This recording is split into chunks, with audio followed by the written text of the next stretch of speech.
njiital parti Pass-Pass bokk ci Front démocratique pour une élection inclusive Mohamed Ben Diop jàpp na ne taxawaay bi mu am ci wàllu politique rawatina ak li mu bëgg ñu dàq élection yi moo waral ñu xëy àllarba ak tey ji ñaar fukki fan ak benn weeru février songu siège partem ci HLM Grand Yoff ba nuppi sàcc la fa nekkoon ci ay jumtukaay informatique yàqate la fa des. Mohamed Ben Diop indi ay leeral ci la ñu yóbbu ak solo sa mu am waaye jàpp na ne lii tuuti na ci wàññeekuloo ko ci yoon wi mu jël te mu jàpp ne mooy yoonu démocratie. laata ñu leen di dégtal ay kàddoom ñu ngi leen di ñaan ngeen aimé vidéo bi te partagé ko ngir may ñeneen ñu mun ci jot bu leen fàtte itam abonné bës cloche bi ngir dara dootu leen rëcc. waaw soxna Fatou maa ngi lay jaajëfal effectivement sànq ci bëccëg ay 11 heures yooyu ci lañ un peu après 11 heures lañ ma woo xamal na ma ne que attaqué nañu siège bi dajji buntu bi dajji sama bureau donc saccagé foofu yëpp.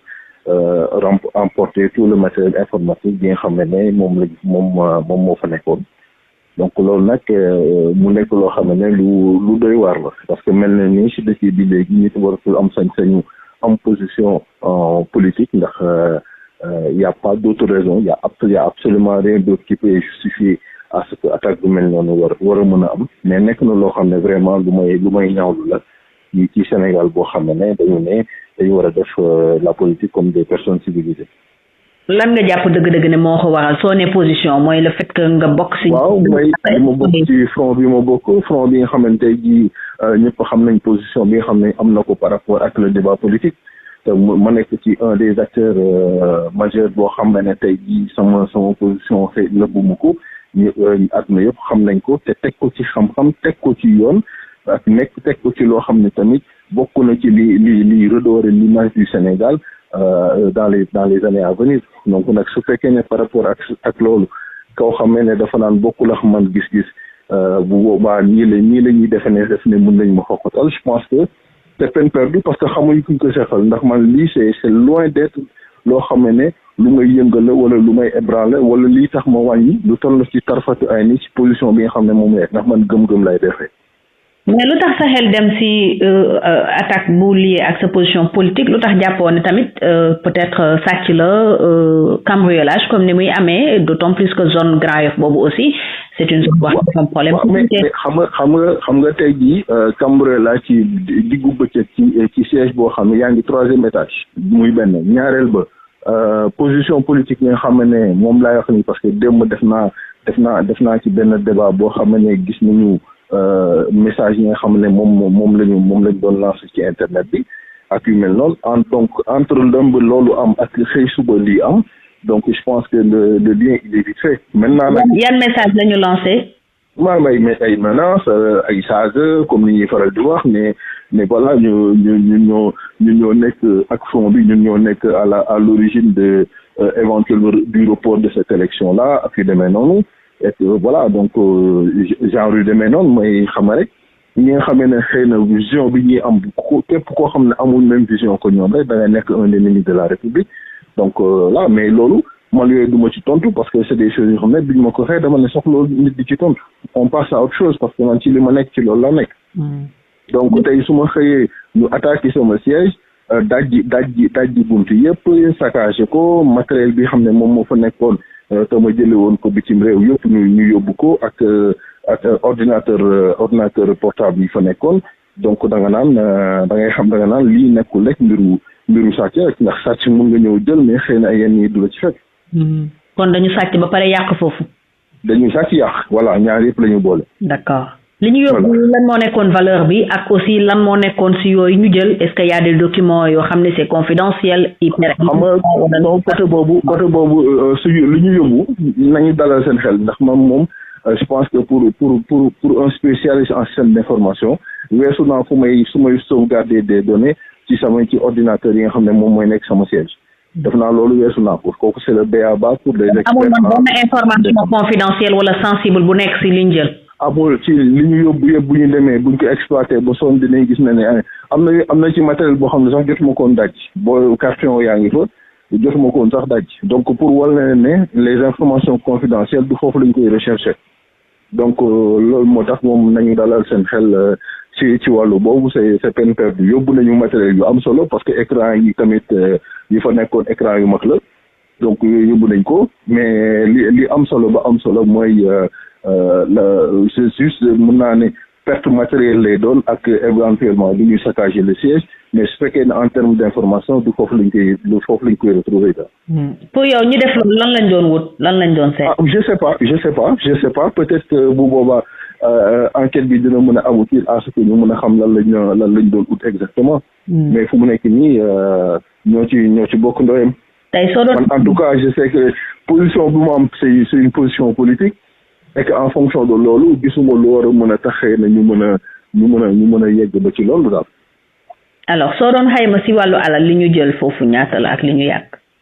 non fu mu ne nii il faut nga dem ba sur place déjà rek li nekkoon ci sama bureau nekk na loo xam ne quand même am na valeur te il faut que ma dem ba foofu xool ak niveau dégâts yi fu mu toll pour mën ci wax mais ci li ma jot a gis ci image yi nga xam ne jot nañ ma ko yónnee daanaka moom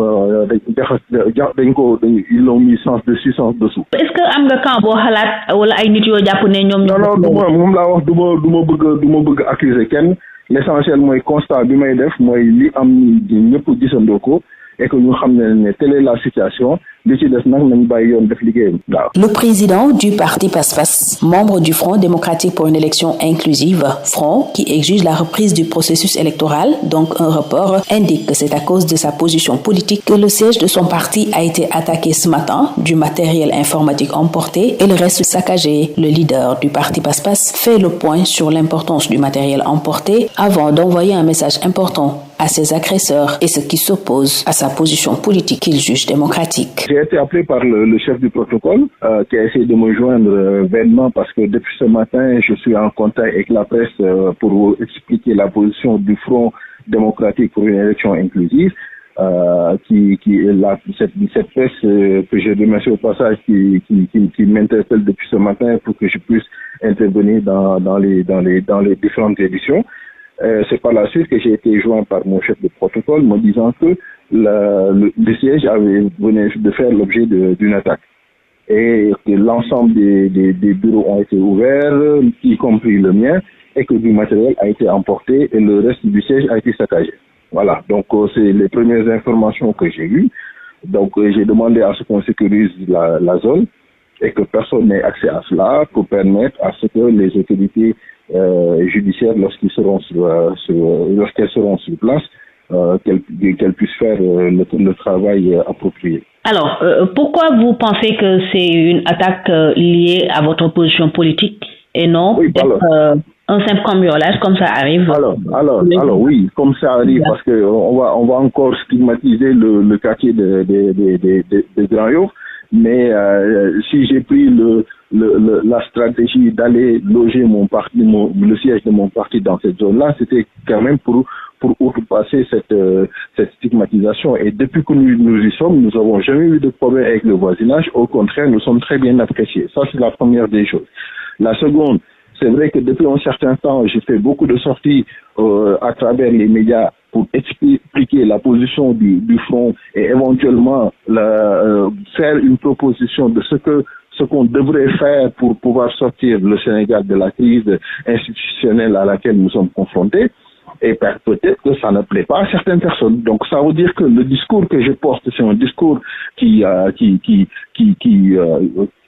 véridique et qui transcende cette manipulation qu'ils sont en train de faire par rapport à cela, et qu'ils ne souhaiteraient pas que ça soit beaucoup plus audible. Donc par rapport à cela, ils pensent certainement qu'en attaquant mon siège, peut-être ils auraient souhaité me trouver sur place ou trouver du personnel sur place. Je me pose bien la question, si c'était le cas, est-ce qu'aujourd'hui on ne serait pas en train de parler de blessés ou autre chose? Parce que c'est sûr que ces gens-là ne se laisseraient pas faire au vu de la situation.